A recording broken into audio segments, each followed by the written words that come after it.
So Warren, another Six Nations, Jack Morgan as captain in a role he did in the Rugby World Cup. How much are you looking forward to him leading your team out? Yeah, I think it's been really nice to see, sort of since the World Cup, just over 12 months, that the development of him as a player and as a leader. And he did a joint role during the World Cup, and now he takes it on for himself, and so he's been captaining at club level. So I think he's a real player for the future. He's a quality human, quality individual, and looking forward to see how he goes during the Six Nations. You picked 34 players last week, the two new caps in Dan Edwards and Scarlett's Ellis Mee, but also you have the experience Faletau, Liam Williams and Josh Adams, so you're trying to get that blend right, I take it? Yeah, it's been, we haven't had Faletau available to us, and Josh Adams has kind of been not there, and then with Liam Williams, so Dav Jenkins comes back from injury, so I think those four players are going to be quite a significant addition to the squad, and then we've seen some of the youngsters develop some experience. I know it's been a tough run for us in terms of the last 12 months, but I'm trying to sort of give the message that it does take a little bit of time, but excited about this young group, and obviously with some of those experienced players who have been successful in the past, sort of bringing a bit of calmness and hopefully some confidence to some of these youngsters. It's we're really excited and looking forward to the Six Nations. You said a word there, confidence. You can do all the coaching in the world, I suppose, but how big is your job of just getting some confidence after last year back in this team? Yeah, and that's massive. It's we've already spoken about that as a group, and how do you create that self-belief? It's about them working hard. How do you get close as a group in terms of making sure that bonding is there? You need some fun, you need some enjoyment.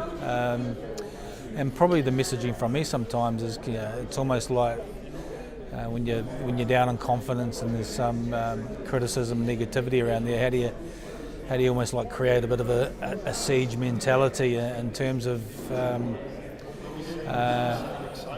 getting people not to read too much, not to listen to social media, because there's no doubt it does have an impact on people, and probably the more that you stay away from it and create that self-belief within your own circles and your own group is something that we'll be focusing on. There's no expectation from us. There's a lot of people already saying that, writing us off, which it's not a bad position to be in from a starting point. And so for us, it's really focusing on the first two games. We're away in Paris, and we've done that before, going there, and then the second game away in Rome, and we're down to Nice after that first game for a week as a camp with the squad, and we've done that also before, and found that to be really positive too. So the first two games of this competition are really important for us, and it's a competition of momentum, and how do you build that belief within the team? And France sometimes been slow starters, and they take a while to get going in the Six Nations. There's going to be a huge amount of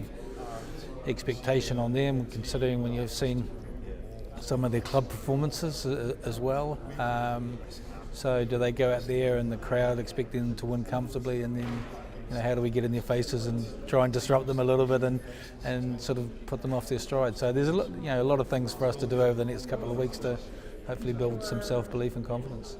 You've coached for a long time now, you've won Grand Slams, championships, but if you could turn this Wales team around into being contenders or even winning a couple of games, would that nearly be a biggest achievement you've achieved in your career?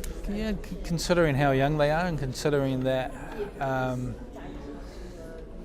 think there's similarities and there's parallels between success and for us at the moment, the big challenge is that we're not we've had a tough 12 months, and then probably a lot of the players that have come through us have come through a 20s program that hasn't been successful over recent years, and the regions haven't been going as well as we potentially would like. So if those are all aligned, and you've got players that have been coming through successful in 20s programs, and the regions are doing well and making semi-finals, finals, and competing in the major competitions, then that's a heck of a lot easier for them to come in through to the national team. So it's about us working together as a group, and then trying to how do you create that sort of experience and confidence and self-belief and building the players in such a short time.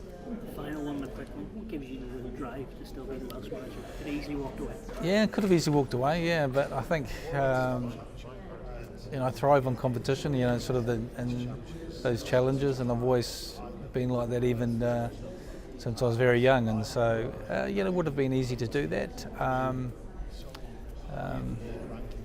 But I think there's when you start something and there's from the World Cup and in France, we knew we were losing a lot of players and they were losing a huge amount of experience and the number of caps, and then you're bringing some youngsters through and you're thinking that the part of the process and the journey is towards the World Cup in 27 in Australia. And so we've started that journey, and then now it's for us to start using some of that experience from some of the tough times that we've been through as a young group, and then some of the older players coming back to give us some confidence and self-belief, and continue to work hard and keep doing what we've done in the past in terms of punching above our weight. And if we do that and we go in there, we can hopefully do something and create something special.